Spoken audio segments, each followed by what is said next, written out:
ছেলে কোথায় আছে, কিভাবে আছে বা আদৌ বেঁচে আছে কিনা তা জানেন না এই মা। উন্নত জীবনের প্রলোভনে দালাল চক্রের ফাঁদে পড়ে লাখ লাখ টাকা দিয়েও ছেলের সন্ধান পাচ্ছেন না। শুধু তিনিই নন, তার মতো আরো অনেকের ভাই, অনেকের ছেলে ইতালিতে পাড়ি দিতে গিয়ে দালাল চক্রের নির্মম নির্যাতনের শিকার হয়েছেন। দেশে থাকা স্বজনরা দালালদের চাহিদা পূরণ করলেও তারা দেশে ফিরতে পারবেন কিনা তা নিয়ে সংশয় দেখা দিয়েছে। আমার ভাই হচ্ছে মাসুম মোল্লা। ওকে জানুয়ারি মাসে, গত 24 সালের জানুয়ারি মাসে 28 তারিখে মুজাম্মেল দালালের মাধ্যমে ইতালির উদ্দেশ্যে ফ্লাইট হয়। সে ইতালিতে না পাঠিয়ে সে লিবিয়া নিয়ে মাফিয়া চক্রের কাছে বিক্রি করে দেয়। তারপর মাফিয়া চক্ররা বিভিন্নভাবে অত্যাচার করছে আমার ভাইকে, মানে অমানবিক অত্যাচার যা ভাষায় প্রকাশ করা যাবে না। অত্যাচার করে আমার কাছ থেকে ব্যাংকের মাধ্যমে 17 লাখ টাকা নিয়ে যায়। আর মুজাম্মেল দালাল ক্যাশের মাধ্যমে প্রথম ইতালি যাওয়ার আগে 18 লাখ 15 লাখ টাকার মৌখিক চুক্তিতে ইতালির উদ্দেশ্যে বড় ভাইকে পাঠানো হয়, কিন্তু তাকে সহ আরো কয়েকজনকে লিবিয়ায় নিয়ে আটকে রাখা হয়। সেখানে তাদের মারধরের ভিডিও চিত্র ধারণ করে দালাল চক্র আরো 25 লাখ টাকা দাবি করে। কিন্তু এত টাকা জোগাড় করতে না পেরে দিশেহারা হয়ে পড়েন আশরাফুল মোল্লা নামের এই যুবক। আমার কাছ থেকে 35 লাখ টাকা নেয় এই মুজাম্মেল দালাল এবং তার গং মিলে। তার গংয়ের মধ্যে আছে মুন্না হলাদার, সোহাগ হোসেন, আছে মোহাম্মদ নজরুল হোসেন, পিয়ার হোসেন, আমান মোল্লা, নওশের শিকদার। ওরা সম্মিলিতভাবে এই চক্রটা পরিচালনা করতেছে। তারপর এখন আমি প্রবাসী কল্যাণ ও যোগাযোগ করছি। প্রবাসী কল্যাণ বলছে যে এগুলি অবৈধভাবে গেছে, এখানে আমাদের করার কিছু নাই, আপনি স্বরাষ্ট্র মন্ত্রণালয়ের সাথে যোগাযোগ করে মামলা করেন। তারপর আমরা গুলশান থানাতে যাই মামলা করার জন্য। গুলশান থানায় মামলা নিতে চাচ্ছিল না। তারপর অনেক অজুহাত দেখায়। এই ঘটনায় মামলা দায়ের করা হলে পুলিশ ঘটনায় জড়িত দুজনকে গ্রেপ্তার করে, কিন্তু তাদের রিমান্ডে এনে জিজ্ঞাসাবাদ করা থেকে বিরত থাকে সংশ্লিষ্ট তদন্ত কর্মকর্তা।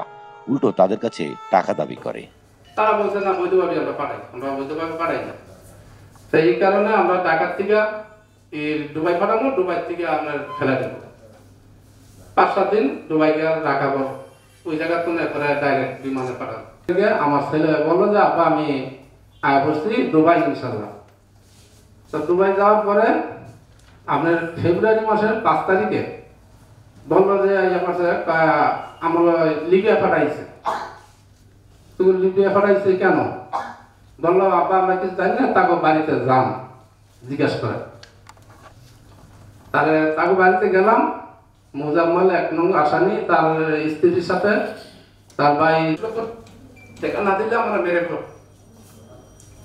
তো ওই যারা ফিরেছে বলতেছি যে ভাই আমার ছেলে মারেন কি কিসের কারণে? আমার ছেলে তো চুরি করেন, ডাকাতি করেন, কোনো খারাপ কাজ করেন। এদিকে রোববার বাংলাদেশ ক্রাইম রিপোর্টার্স অ্যাসোসিয়েশন মিলনায়তনে সংবাদ সম্মেলন করে ভুক্তভোগী একাধিক পরিবার। এ সময় তাদের কান্নায় আকাশ বাতাস ভারী হয়ে ওঠে, আবেগঘন হয়ে ওঠে পুরো মিলনায়তন। অন্য এক ভুক্তভোগী রিপন শিকদারের বাবা সাদেক শিকদার একই অভিযোগ তুলে বলেন, ছেলেকে পাঠানোর সময় 21 লাখ টাকা দালালকে পরিশোধ করেন। পরে ভুক্তভোগী রিপনকে আটকে পাশবিক নির্যাতন করে সামাজিক যোগাযোগ মাধ্যম ইমোর মাধ্যমে নির্যাতনের ভিডিও এবং অডিও পাঠিয়ে আরো 25 লাখ টাকা দাবি করে। টাকা না দিলে তারা ছেলেকে প্রাণে মেরে ফেলার হুমকি দিচ্ছে। এবারে 5 লাখ টাকা দিছি, কইছে রবিবারে টাকা দিলে সোমবারে ছুড়াই লই আইবো। আর নিয়া মোবাইল বন্ধ করে তুইয়া দিছে মুজাম্মেলে মোবাইল বন্ধ করে তুই আইছে। ওই আমার খালাতে আমার লজিকদারে আমি টাকা দিছি ইসলামী ব্যাংক গিয়া, আর নিয়া মোবাইল বন্ধ করে তুইয়া দিছে। এবারে গণ্য লইয়া ওর বাইত গেছে, ওরা বাস নিয়ে লড়াই। আমার ছেলে লিবিয়ানে আটক করে আছে, বলকে 4 মাস ধরে যোগাযোগ নাই, 4 মাস ধরে যোগাযোগ নাই।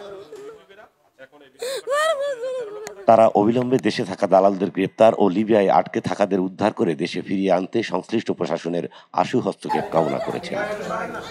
ইসমাইল হুসাইন ইমু, এমইটিভি, ঢাকা।